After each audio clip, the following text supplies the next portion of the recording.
dream I know, deep up my feelings for you. Watch. Hello reality viewers, welcome back again to Reality Latest Gist, the home of news and politics. For this channel, we dey drop news every day and we dey react to every videos wey comes our way. And na reality news now we dey drop for this channel, and we dey also dey talk am as e be. If today na the first time we say you dey come across this channel, you are highly welcome. Thank you so much for stopping by. And if you are returning subscribers, I appreciate all of una for una massive support to this channel. I say may God bless all of una in Jesus name, amen. I get video wey I want present to una this very moment, and I go dey follow una dey watch the video. After we don watch am together, make we drop our opinion constructively for the comment section. Like our videos and also share our videos if possible. Bye for now. And yes, a drama happened between Tinubu's counsel and PDP witness in court. A drama that ended up in favor of the Labour Party. But before I bring you that drama, let me quickly give you highlights from the examination and the cross-examination of Labour Party's brilliant witness. You know, I did tell you that it is when Labour Party starts bringing witnesses to court, that's when you start seeing very intelligent and brilliant witnesses. Now, what you have to know first of all is that every witness must have written a statement to the court, like a petition, claiming that his own candidate won the election. So in this case, the Labour Party witness has written a statement to the court claiming that Peter Obi won the election, referencing the evidence on pages 82 to 85.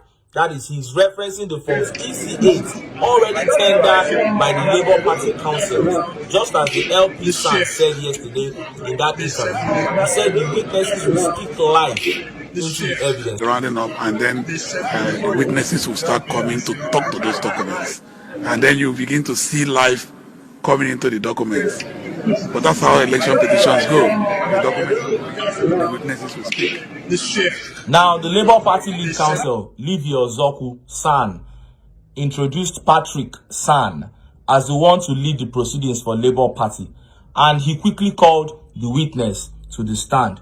The witness was referencing the evidence on pages 82 to 85. He asked the witness to introduce himself to the court. The witness said, "My name is Anthony Chiwo." And the LP counsel asked, "What do you do?"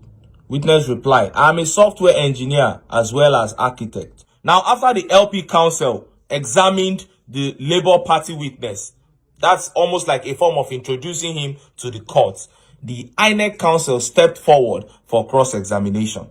Now it can start. Inec lawyer, "Mr. Chiwo, how are you?" The witness said, "I'm fine, and you?" The Inec lawyer said, No. Just give your answer. You are the one answering questions, not me." Then he continued, "In your opinion, your statement is based on your reading of the Electoral Act and guidelines. You know there are several components of it." The witness said, "Yes." Then the INEC lawyer asked the witness, "You did not play a role on election on 25th of February 2023. The witness answered, "Unfortunately, no." Then the INEC lawyer continued, "You are not familiar with any of the Beaver's device application as an individual." The witness answered, "Not physically with the device itself, but with the back-end servers." Then the INEC lawyer asked, "You have not, as a software engineer, developed an application or device used for the conduct of elections?"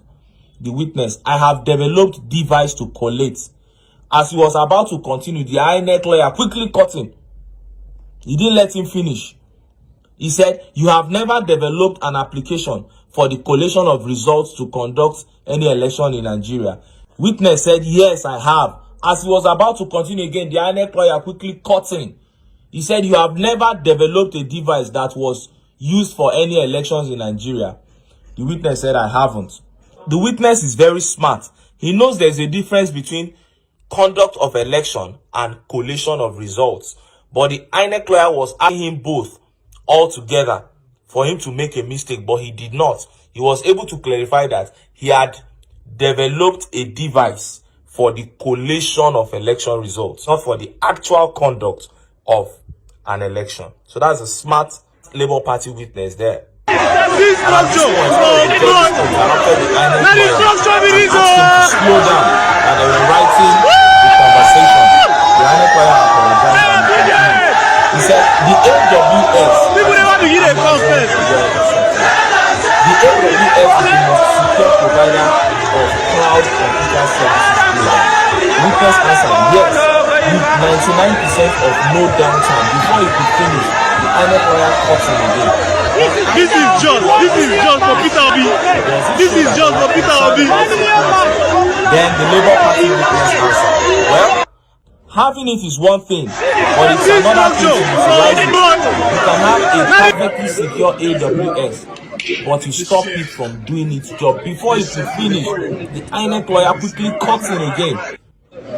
And at this point, the Labour Party council was no longer having it. He shouted, objection, my lord. He should let him finish what he was saying. And the presiding judge granted the objection and told the INEC lawyer to let the witness finish his statement. Now, even though the INEC lawyer kept cutting in, the Labour Party witness was able to establish that the AWS that was used to secure the INEC server has a 99% no downtime mode. That once you install it, unless you yourself stops it from working, it does not stop working. And the reason why the INEC council kept cutting in is because the Labour Party witness was too brilliant, and you don't want a witness to outshine you while you are cross-examining him. And when the Labour Party witness started talking about the API software he used to get the polling unit results across the country, even some of the judges were lost.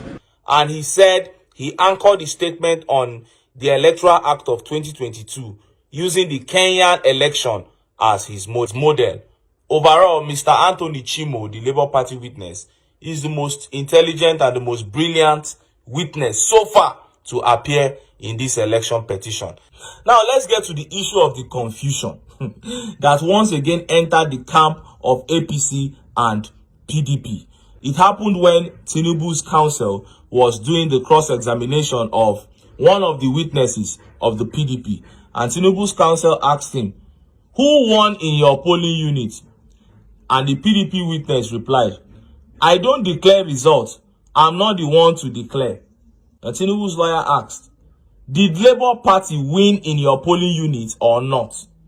Then the PDP witness replied, I don't know who won. Then Tinubu's lawyer said, you are the presiding officer. Who did you announce as the winner after you counted? Then the PDP witness replied, all of us counted the votes together. INEC did not tell me to announce the results. The presiding judge had to step in here. The judge asked the witness, Mr. Friday. PDP witness replied, yes, my lord. Then the judge said, do you know tomorrow is Friday? The PDP witness replied, yes, my lord. The judge was being funny now. Then the judge said, as a presiding officer, your duty is to announce results in your polling unit. The PDP witness replied, yes, my lord. Then the judge went ahead and said, did you announce results in your polling unit? The witness answered, yes, my lord. The judge said, simple. The APC counsel continued, witness, tell my lord who won in your polling unit. Tell him it's APC. Then the PDP witness shouted, no, it's Labour Party that won in my polling unit. This was the same person that claimed that he didn't know who won in his polling unit. At the end of the day, the whole drama ended up in favor of Labour Party because they now both agree that Labour Party won in that polling unit. Alright, make I leave am here. I've said enough. It's another day for His Excellency Peter Obi in court, and today's court session will start by 3 o'clock. And all the updates wey we gather from there, we go come give una, make una hear. So that we go fit dey give una updates dey go.